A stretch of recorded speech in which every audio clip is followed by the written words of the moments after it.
NWA back into the spotlight.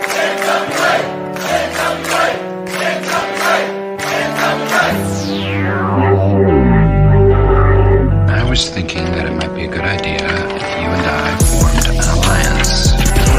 Let's get ready to rumble!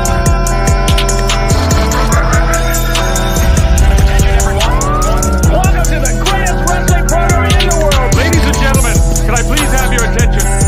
Stop what you're doing and listen. The Alliance Guys podcast with your hosts Kevin Frazier, DKM, and Jay Cow. What is up, guys? Thank you for tuning in to this special edition of the Alliance Guys podcast. No DKM tonight. No Kevin Frazier. No, it's just me. It's me and the Mid-Atlantic Badass, the man who single-handedly held that NWA National Champion. He held that NWA North American Championship. He was all set to become World's Heavyweight Champion, and then things changed. And you're going to hear it from the man himself. I'm not going to tell you the story. We'll talk to the man himself, Mr. Damien Wayne. Welcome to the Alliance Guys podcast. How are you, sir? Well, I'm doing good, man. It's a pleasure to be on here. I have been wanting to talk to you for a while, but a post that came up on Facebook kind of spearheaded this conversation because it was just last week, November 2nd, but some 9 years ago in 2012. When you were a part of an NWA, it was supposed to be an 8-way tag team match to crown a new World's Heavyweight Champion. As some of our viewers will know, this was after Scrap Iron and Adam Pearce and Colt Boom Boom Cabana battled for the title through a best-of-7 series. Both those competitors decided to not return to the National Wrestling Alliance, making that title vacant. That title was supposed to be decided in Clayton, New Jersey. They had names like Lance Erickson, Jason Kincaid, Chance Prophet, Wardell Walker. No, not Wardell. Sorry. He wasn't there. But you were, Damien Wayne. You were there. You were part of that matchup. And the whole wrestling world kind of expected you to win that title that night. And we were all rooting for you here at the Alliance blog. You might remember the message board. I don't know if any of our viewers are still watching. Remember the viewer message board, but we all predicted you to win that title. We were all just so sure that you were going to walk away as champion, and that didn't happen. Unfortunately, what you just said seemed to be the base cause of why it didn't happen. You sit there and you said that everybody basically was rooting for me to win, and that was, I guess, what was the nail in my coffin. Is they told me that they thought too many people knew I was going to win it, so they wanted to swerve the fans.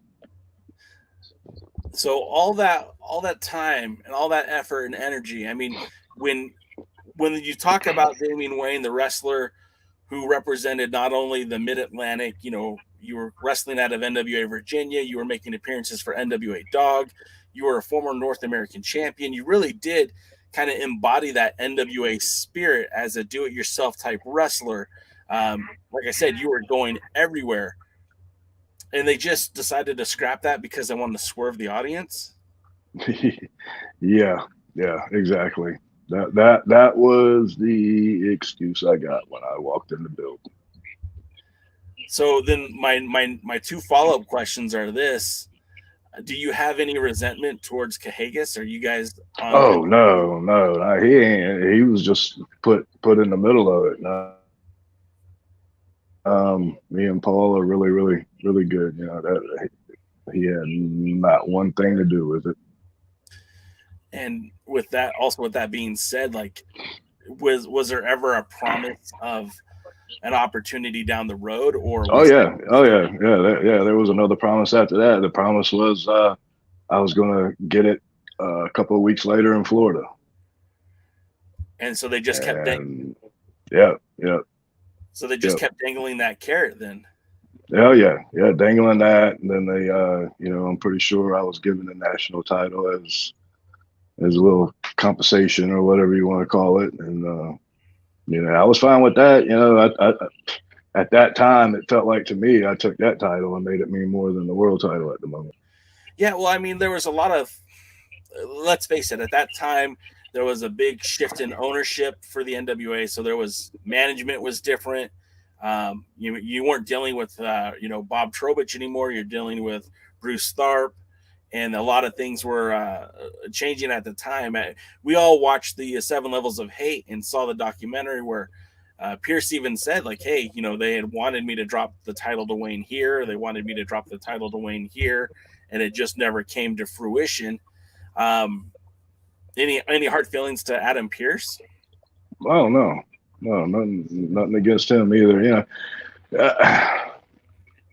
I can understand his position and everything that was going on. So, I don't have nothing against, Adam, and then at least on the outside, I have no clue what happened with him and all of them behind doors or what was said. So as long, like I always say, what I don't know won't hurt me. So, other than that, no, nothing, no resentment or anything towards Adam either. So I don't really have anything towards, I mean, it's a very heartbreaking situation and stuff like that, but the buck was passed so much, the blame was passed so much, the decision-making was passed so much. I never know who was behind what. So I can't really hold resentment against anybody unless I hold it against everybody. And that's not fair. And you don't really want to carry around that negativity either, No. I would imagine. So that really puts you in an odd position because, again, the fans wanted it. And you did get opportunities to wrestle against Cahagas while he was champion, but you never really got that marquee moment to become World's Heavyweight Champion. But looking back on your career with the NWA, what were some of your favorite moments? What were some of the highlights for you? Oh, I had quite a bit. Of course, winning the North American title, winning the national title. Anything associated with the NWA was special to me because that's what I grew up on, and that was it was everything to me. I remember the moment that Rick O'Brien showed up at Middy's, and we were doing everything we could to impress him to just get into NWA Virginia, So anything that was associated with the NWA, even the bad times mean so much to me just because of what those 3 letters mean. And that's incredible. Like as a fan, and when I say as a fan, I'm also talking to you because before you got into that ring, you were a fan as well. Oh, yeah. It's really cool to hear that you had that affinity for the NWA brand, and you did get to spend a lot of formidable years competing in the National Wrestling Alliance at a high level. And like you said, the national championship, the North American Championship, you held the U.S. tag team titles with Lance Erickson, right?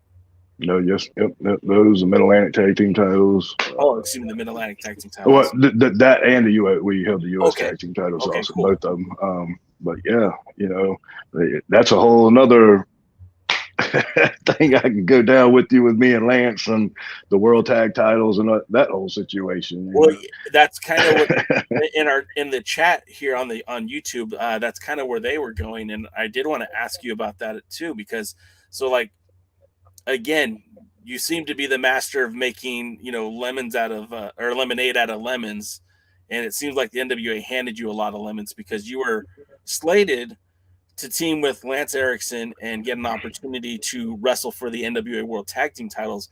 And at the time, I remember hearing that there was trips to Japan planned, that you were going to leave the country to wrestle for those tag titles.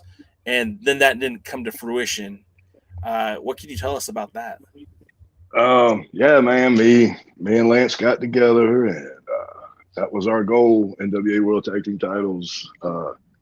We busted our ass. We drove everywhere. I think within the 3.5 year run that we did, we put over 178,000 miles on his car.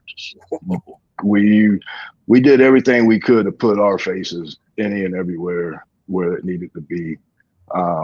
When New Japan came to Texas for that weekend thing, you know, me and Lance, we actually paired up to where we would work against each other in front of them, because we knew, you know, we feuded for about 2 years before we even started teaming, so we knew our style would get over with them. And yeah, they liked it.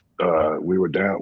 I still got the emails from the office. We were from New Japan office and NWA office.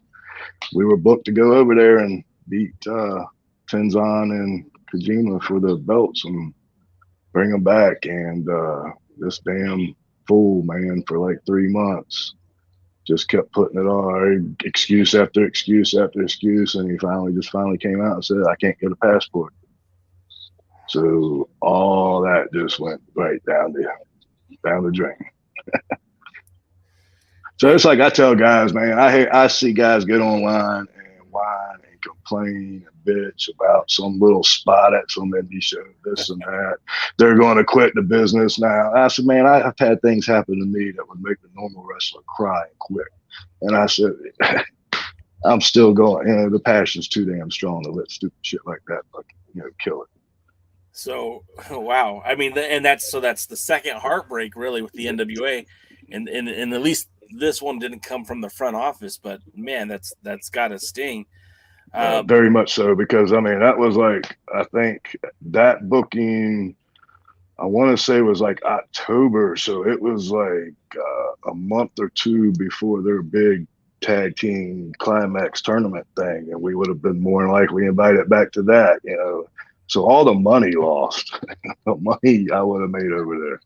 Yeah. So it's just, and I know our style, you know, he may have turned out to be a piece of, you know what, and this and that, and not just to me. He's turned out to be that to quite a few people, but me and Lance was a pretty good damn tag team, and I know we would have got over it. I know. I remember us speaking back in those days, and he was very passionate about the business, Lance. So I'm guessing he kind of disappeared off of my radar. I haven't seen him. Yeah, he's fell off the face of the earth. Thank God. Well, that you just answered up my next question. I was going to say, how do you guys still get along? Do you still talk to him? Well, that's a funny thing there too. Is he would always talk that shit behind my back and to other guys, and then it seemed like every show that we were booked on together, he no-showed. So then, you know, the guys started figuring his bull crap out, and then my first AIWF world title run, he was hanging around the company there, and we were on a show. I kind of bit my lip and, you know, was professional, and all he kept was, you know, come on, Dub, let's turn this into an angle, let's turn this into an angle, da, da, da, da, da, da, da, da. And so about 2 months later, I finally gave in and said, all right, Lance, we'll do this, we'll work it, whatever, blah, blah, blah.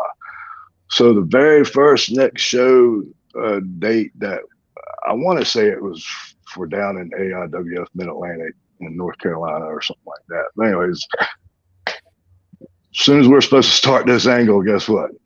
Guess who no-showed? Man, again. Exactly, dude. Exactly. That's rough. So then you haven't spoken to him at all then, I guess. Nah, I mean, I don't think anybody. Last we saw, I think he got married and completely fell off the face of it. Well, I mean, kudos. He's burned so many people, man. He's better off living off the grid. Sounds fair. I'm talking to Damian Wayne, former NWA North American Champion, former NWA National Champion, former DAWG Champion. Your accolades have certainly stacked up over the years. Let's talk about when you broke into the business, because I know that you were a little bit older than most when you got into pro wrestling. Can you tell us a little bit about your experience getting into the world of professional wrestling? Yeah, I mean, it was something I never. Well, when we start where I always wanted to do it. but just back in that time, there wasn't no smaller guys. I was running probably about 180 pounds in high school. I was a baseball head and all that. So I lifted weights, but it wasn't to get the size because, of course, playing baseball. And Right. I remember my graduation day. I called Luther's school in Virginia Beach, Virginia, which was about 30 minutes from where I was. And he told me I had to weigh at least 200 pounds just to get into school. I was like, well, that ain't never going to happen. So, yeah, man, I just went on. I ended up getting married, and having my son, and all that good stuff. And then, ripe old age of 30, came across local promotion at the time was Virginia Championship Wrestling. I reached out to them. I just want to be anything in the business. I don't care if it's ring crew, security, or because at that time, like I said, I was 30 years old and I was only 166 pounds. So being a wrestler to me wasn't going to happen, but I knew I could at least do something. So I reached out to them. They emailed me back and said they're getting ready to open up a school in March of 2002. And this was probably about November 2001. So we had a tryout January, and it was probably about 27, 28 of us there. And of course, you know, they go through and ask everybody what their name is, their age, why they want to do this, blah, blah, blah, blah. And then the next closest guy to me was 22. So I was 8 years older than the next guy there. And I said, yeah, this is going to be fun. And so we ran the tryout, man. And they did the old, you know, cross your arms against your chest, kind of crouch down, bump thing. That was very uncomfortable for me because growing up doing backyard, I bumped on the grass like I do now in the ring. So I had that mentality already in my head, even not backyard for like 20 years or whatnot. Yeah. But so I did it how I felt comfortable with it. And, you know, I guess it came off kind of, you know, pretty good and smooth. And they kept kind of the two guys that ended up being my trainer was kind of giving me this eyes. And I was like, shit, I hope I ain't pissing them off and whatnot. So then it come time for us they were showing us how to run the ropes, and they were like, this is the hardest thing to do, the hardest thing to learn, blah, blah, blah, blah, blah, blah, blah. And I mean, there was guys tripping over their feet, stumbling through the ropes, this and that. And I got up there and did it flawlessly. They called me over there and they were like, have you ever did this before? And I was like, dude, I'm 30 years old. I ain't never been in a wrestling ring. I said, I've grown up a fan, this and that. I've backyard all my life. And they were like, well, you look like you've been doing this for like 15 years or so. I was like, well, I guess I'm just a natural. So at that moment, I walked in with a big head, but they brought me down to earth real quick. Real quick. The 30-year-old prodigy just never did it. Yeah. Do it like nothing. So that's pretty cool. I don't think a lot of people know that about you, that you kind of came to the game a little bit late, but you were still, I mean, when you start talking about the career that you have and you continue to have, I mean, it doesn't seem like there's anything stopping you right now. You're the AIWF World Champion. And like we said, your accolades kind of speak for themselves. Let's talk a little about a promotion that I was very happy to see you a part of, and that was Dangerous Adrenaline Wrestling Gladiators, DAWG, out there in Glassboro, New Jersey. I know that you were not only a champion there, but you competed there for several years. Tell me about your experiences working in Glassboro with DAWG and some of the talents that you engaged with while you were there. Oh man, I always had a good time going up there for Jaden and DAWG. He was one of the guys that really got behind me NWA wise and was pushing my name out there and whatnot. So he was a big plus, man. I mean, he was real good, real good to me.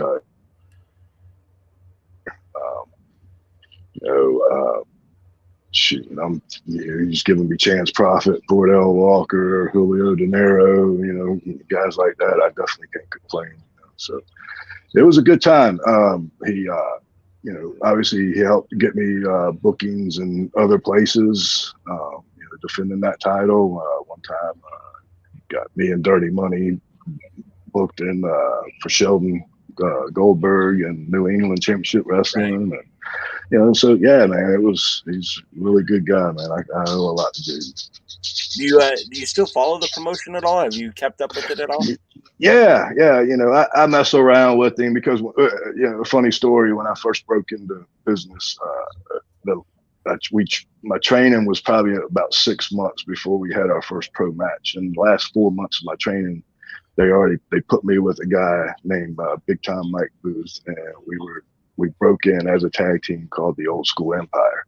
Right. And so when Jaden had his boys Patch and somebody else, they are called the Old School Empire. I was giving him a big rag on that, and you know, I said, I think we need to have Old School Empire versus Old School Empire and this and that. So yeah, I follow them. You know, I always give them a dig and this and that and good stuff like that. So you know, if I wasn't so far away, you know, we've talked about getting me back over there and whatnot. It's just, you know, being in Tennessee over to New Jersey is a pretty good little hike. No kidding. And you did have a lot of memorable matches there. Of course, your feud with Chance Prophet was one that that resonated with me because, again, when I really kind of started this whole website, alliance-wrestling.com, at the time there were like 4 guys who really to me represented the NWA. And I'm talking about Scrap Iron Adam Pearce out here on the West Coast. I'm talking about Chance Prophet in West Virginia. I'm talking about Damien Wayne in Virginia. And then I was talking about Drew Onyx out in North America, in Canada, in Ontario. So it's like you 4 guys to me represented the National Wrestling Alliance more so than anybody else. And it's funny that you had opportunities to face off against Drew Onyx in Las Vegas to win the NWA North American Championship. And then you wrestled against Chance Prophet, really all up and down the Mid-Atlantic, be it for DAWG or just even in regular other NWA promotions. Tell me about Chance Prophet and tell me about your feud with him and some of your best memories from then. He's still a thorn in my side. I mean, I just lost my RWA Extreme Championship Wrestling title to him probably a couple of weeks ago. Well, wow. So, yeah. It's it was in High Point, North Carolina for RWA. It was his career versus my title. So, wow. Yeah, we haven't stopped, man. What is it, 15 years later? But yeah, you know, like you said, me and Chance go way back, especially NWA wise, and you know, he might be a major thorn on my side, but the dude is so freaking talented. I love getting in the ring with him. I know the matches are going to be fun. The matches are going to be great, and I could wrestle him. What's the old saying? Every day of the week and twice on Sunday. So I take it, good friends but better enemies. Yeah, something like that. I think it's time we finally, you know, get on the same side or something after 15 years. You would think that would have happened already, but maybe you guys are destined to fight forever. Yeah, I guess so. Some of your other really solid matches that I can remember as national champion was your feud with Wardell Walker. Now I've seen Wardell Walker live a handful of times, and the guy just reeks of stiffness, snugness, whatever you want to call it. Every time I see him wrestle, I just swear he's beating somebody up. He's eating somebody's lunch. But of course, that didn't happen with you. Can you tell me about your feud with Wardell Walker and your matches with him? Yeah, he's another one right in the same class as Chance. And shit, I just got my ass whipped by him about 3 or 4 weeks ago in Mississippi. Yeah, he's another one. You know, I love wrestling Wardell. He is so talented, and everything about him is freaking amazing. I'll tell you a good little funny story is my wife fell in love with him because one of the first shows when we first got together, worked at a biker bar in Raleigh, North Carolina, and we did a anything goes match. So you can imagine what me and Wardell did there. But after the match, the match wasn't even over 30 seconds, and he was already running over there checking on me and this and that. And my wife was standing there and just thought that was the coolest thing in the world. He's checking on you. And I'm like, well, yeah, honey, we check on each other, make sure we're okay. Yeah, But that was her first experience with something like that, and she calls Wardell her boyfriend. So she loves some Wardell. Well, that sounds at least the nice way for that to happen. So just as we're asking, in the chat room, Willie Bowen wanted to know, have you ever wrestled against Tim Storm, Jack Stane, Brent Albright, or Adam Pearce? Now, I know your feud with Adam Pearce. Again, when I talk about the pillars of the NWA, for me, when this website started, was Adam Pearce and you, and of course, like I said, Drew Onyx and Chance. And part of the reason why Adam Pearce and you resonate with me so much, not only was Adam in my backyard, but because he was constantly flying to Virginia, and you guys were locking horns quite regularly. And this was before Adam Pearce was a household name. This wasn't, he certainly hadn't been on WWE TV regularly. This was just a guy who won the World's Heavyweight Championship, and the promoters in NWA Virginia put you guys together. Every time that he went out there, I thought there was an opportunity that you were going to walk away World's Heavyweight Champion. Tell me about your matches with Adam Pearce. Tell me about the history you guys had and any of your good memories about that. He's another one that I absolutely loved wrestling.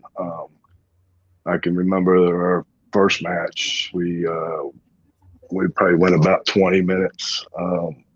Amazing time. I was blown away.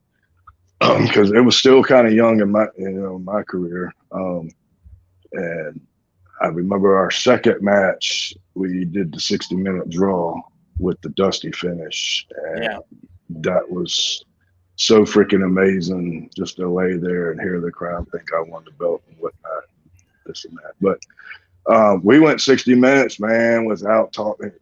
It felt so easy. And then when it was even to where when we got in the back, we both looked at each other. I felt like I can go another 30 minutes because it was so easy. So he's freaking amazing in the ring. He's another I could wrestle every night and never get bored. And then the other guys, the guy I mentioned, Tim Storm, wrestled him twice for the NWA World Title in Franklin, Kentucky for New South. Brent Albright, I wrestled twice. I did a four-way for the ROH World Title. Was me and Nigel, Brett, and Claudio. And then me and Chris Escobar wrestled. I want to say it was Brett Albright and Roderick Strong. No, it wasn't Roddy. It was, man, who was he teaming with at the time? It was Eric Stevens. Eric Stevens and Brett Albright against me and Chris Escobar at an ROH show. And who was the other name he mentioned? Jack Stane. Jack Stane. Yeah, me and Lance worked Jax and Rob Conway quite a few times for the World Tag Team titles. We have another question for you from Sean Mega. He wants to know, what is your favorite match against Sean Denny? Why are you putting a gun at me and making me pick? Oh, man, me and Sean Denny's had so many matches. He's another amazing talent that I love getting in the ring with. And I would probably say my favorite match was our very first one, which was a 60-minute Iron Man match that a promoter, everybody was dying for me and Sean to work each other. And this promoter, Louis Schrader for NWA Southern Pro out of Hosky, North Carolina, was the first one to sign it. And he put us in a freaking 60-minute Iron Man match, and we pulled it off. And we got a lot of praise for it on a lot of message boards and stuff like that. So I would have to say that would be my favorite. That was our first one. Now, did the Geordie Bulldogs ever square off against the Old School Empire? Or was that something that was happening out there in Virginia? No, they weren't really together when we were together. Marky hadn't really gotten the business at that time. Okay. but I have worked the Geordie Bulldogs a few times when I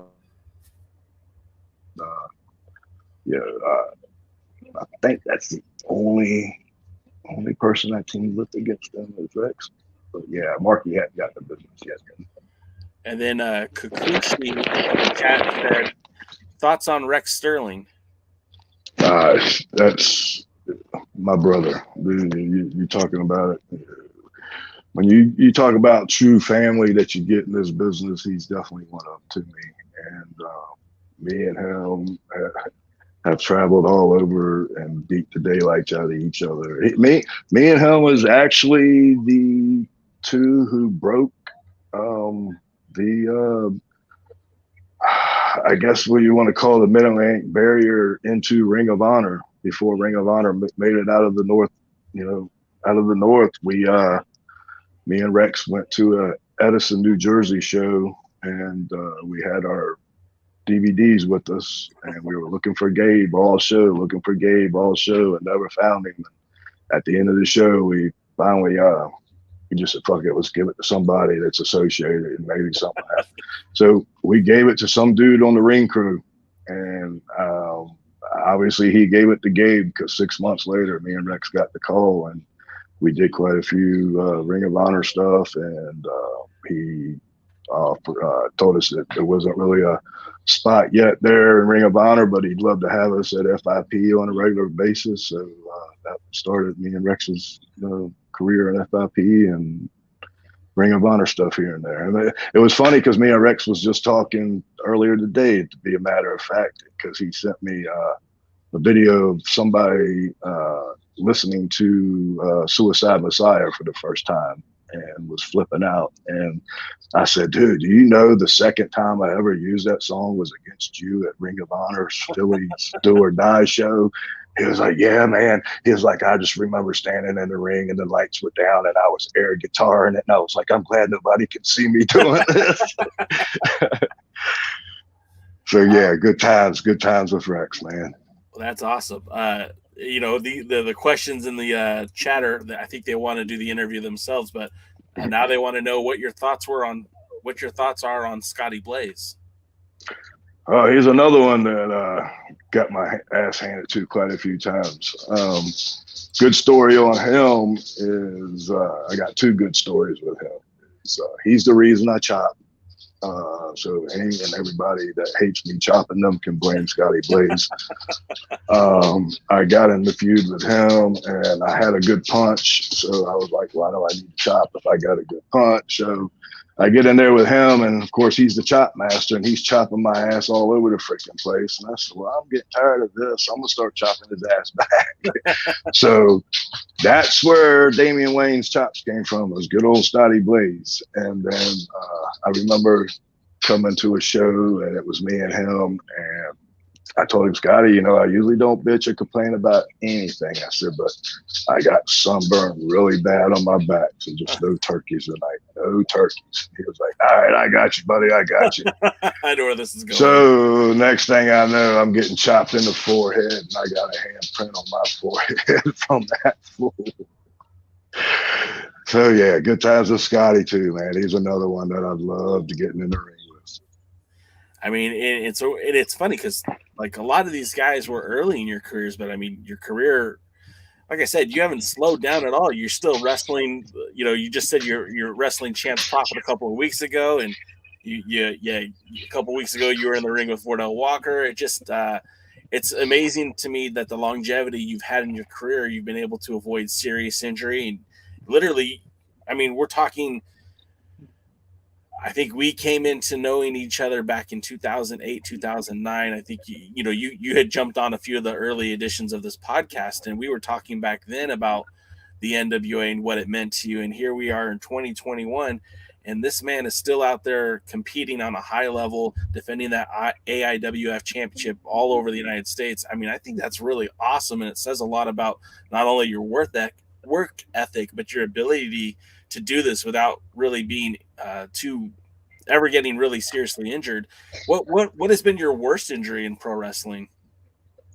Yeah, I'm knock on wood and say I've been blessed with that. I can look back and say, I don't think I've taken in 19 years any significant time off for any injury. So that I'm blessed, blessed for. I know both of my knees have probably been hyperextended at least 6 or 7 times each. So they're both gone. And both of my shoulders are pretty screwed up, but I would say 50% of that was 23 years of baseball. And then the other 50% has been wrestling, because I know a few times that I've actually jacked it up during wrestling. So no serious injuries. Thank God that that keeps me from doing what I'm doing. So I'm blessed with that. But I've had a bunch of little ones from head to toe. I remember, gosh, I don't remember where exactly I saw it from, but I seem to remember you doing an elbow drop off of like an outhouse. Does this sound familiar to you? It was more of a leg drop. It was against DJ Hyde. Yes. Yep, he was sitting in a chair, and I jumped off the top of the outhouse. That was at a biker bar in New Jersey. I want to say that was a Phil Varley's show or something along with that. It might have been with him and Jaden or something along that line. But yeah, that was another bar show that it was me against DJ. Kikuchi says that was a porta potty. Same thing. It was orange, pink and blue, if I'm not mistaken. I got a picture of it where I'm like leaping right off the top of it. That's the one that you should be autographing and selling at wrestling show. Yeah, jumping off the shitter. Being the shit, jumping off the shitter. Yeah. He asked, speaking of chops, what about the Chop Daddy, Biggie Biggs? Yeah, I haven't seen him in a long time. I've seen him online, and I'm very, very happy and whatnot for him for his weight loss and all that. He's looking amazing. And I would love to get back in the ring with him. We only got to wrestle a few times, but the few times we did, it was quite it was a blast. He's another really talented guy. Well, and again, we've been talking about your past. We've been talking about the NWA. We've been talking about Dangerous Adrenaline Wrestling Gladiators, your time in Virginia. A lot of fond memories, and it's neat to talk to you and see such a big smile on your face, which really means that you're validated. Your career's been validated. You've been having a good time, and I'm sure there's been heartbreak along the way, like we talked about. But for you to have that smile on your face when you're talking about all these great memories, that's awesome. But let's change gears a little bit. Let's talk about the here and the now. Let's talk about the Allied Independent Wrestling Federation. How did you get involved with these guys, and what did it take for you to get an opportunity to challenge for that world title? Honestly, I want to say that they reached out to me. I hate when I talk like this, because then you always sound like you're bragging or you're being big-headed, but I think they just kind of wanted somebody to put them on a map, or at least get them out there. I'm not saying that not too many people knew about them, but I got quite a few that told me that they didn't even know nothing about the AIWF until I got the belt. So to me, and that's me. I feel like if somebody is putting their trust into me, then I got to do everything I can to give them what they're wanting. And that's what I did. That first run they gave me, I took that belt. It's no different than I did with the NWA national title. I took it any and everywhere I could. I defended it any place that allowed me to defend it against the best competition out there. And I tried to do what I could to put them on the map, and I think I did a pretty good job with it at first go around. And so this second go around, I'm trying to do the same thing, other than I'm just not a hustler as I was during that first run. I've kind of slowed down. I'm picking and choosing, where I'm going and this and that.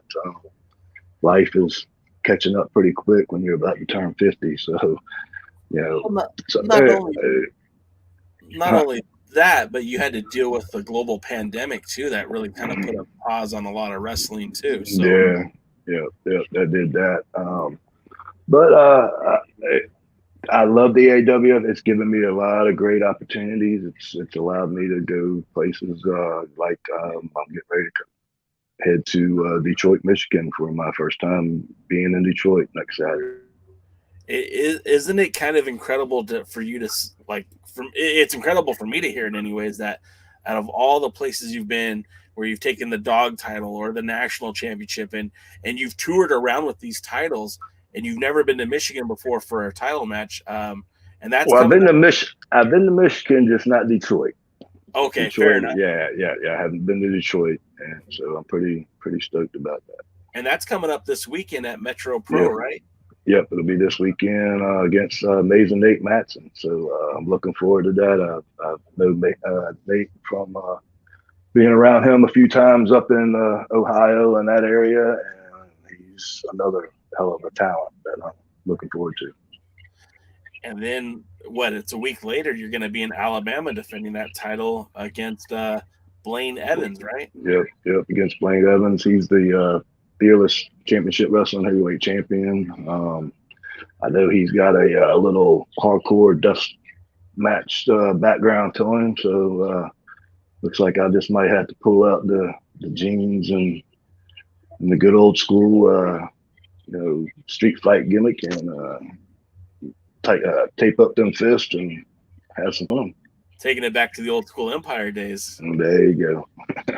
Some slugging and getting out there and really just kind of fighting, not so much wrestling. You got to get it out of your blood every once in a while.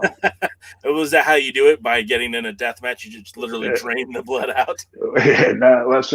I stay away from the death matches, man. That's not my style, but I don't mind getting hardcore or getting I'm not the light tubes guy, and I'm not all that. But good, because that stuff is garbage, anyways. I'm the old school hardcore. I want to do chain matches, bull rope matches, cage matches.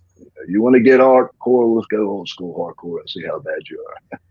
And you've already got some dates lined up in December. I mean, I'm looking at your schedule right now. You're going to be in Martinsburg, West Virginia for Domination Wrestling. You'll be defending the AIWF title there. Also on December 12th, the next day, you're wrestling a guy who I've heard so many good things about.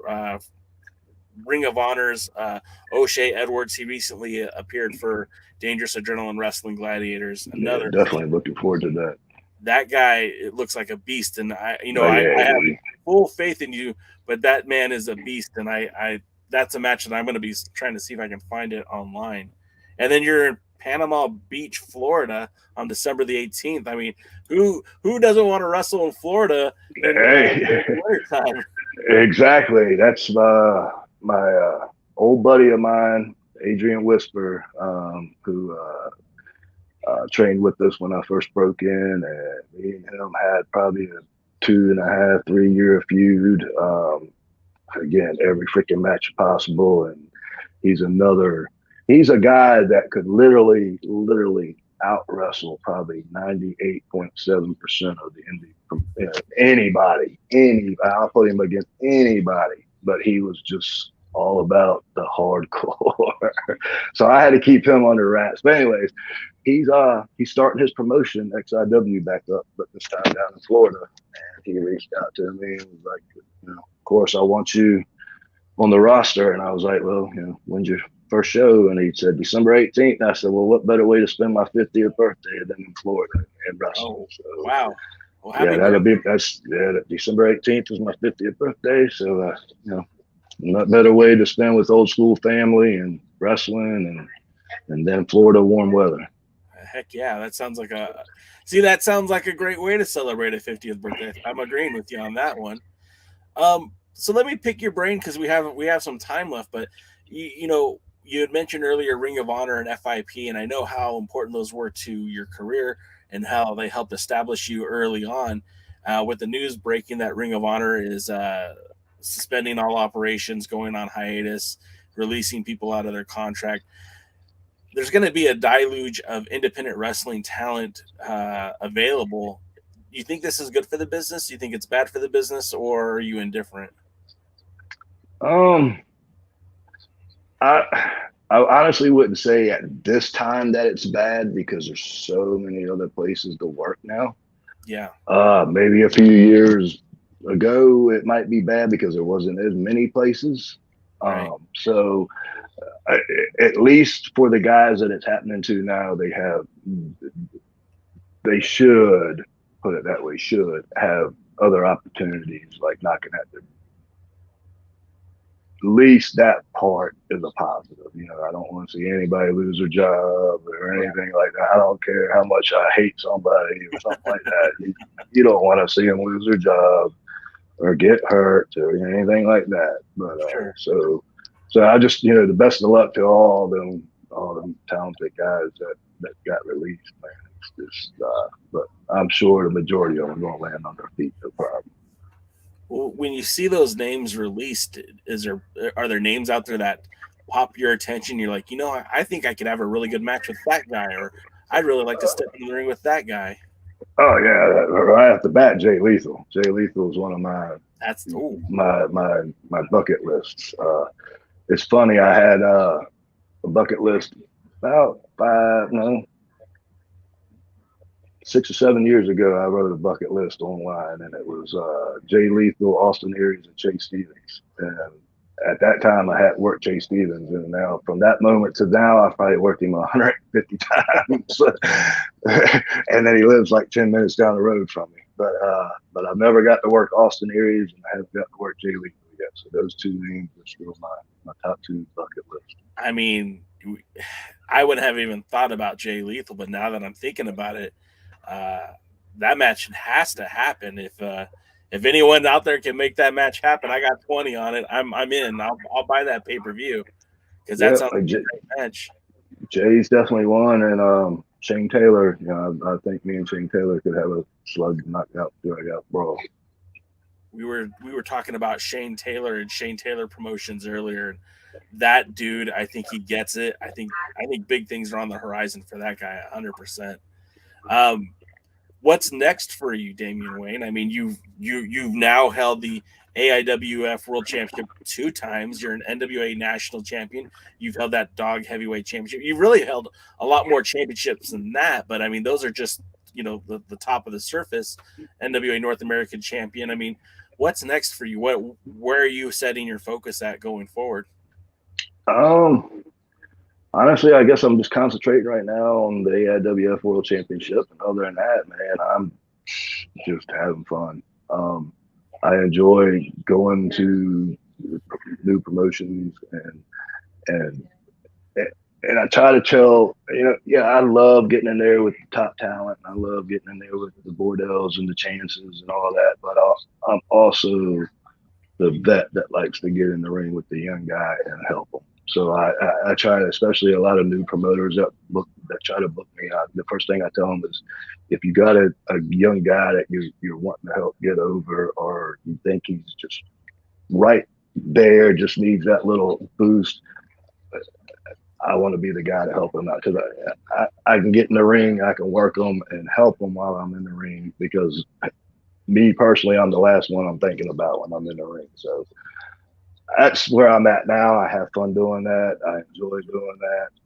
So yeah, I'm just riding out the sunset now, I guess. You know, I know I'm getting close to the end. I don't like saying that, but I know I only got a few more years left. So now I'm just kind of riding it. I'm not looking for any.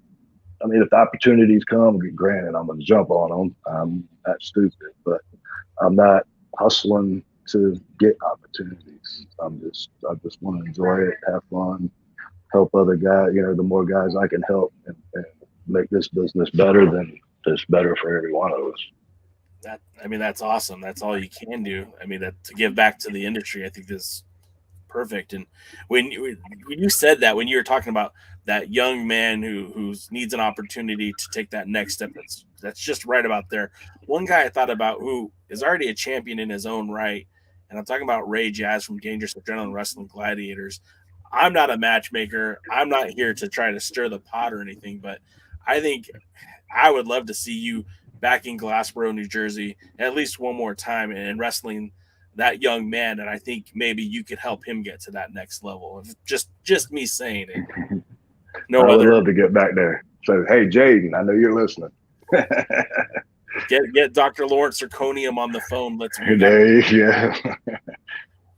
What other, I guess the last question I wanted to ask you about, and because I know you had been critical early on of this new NWA, and things have changed quite a bit since then.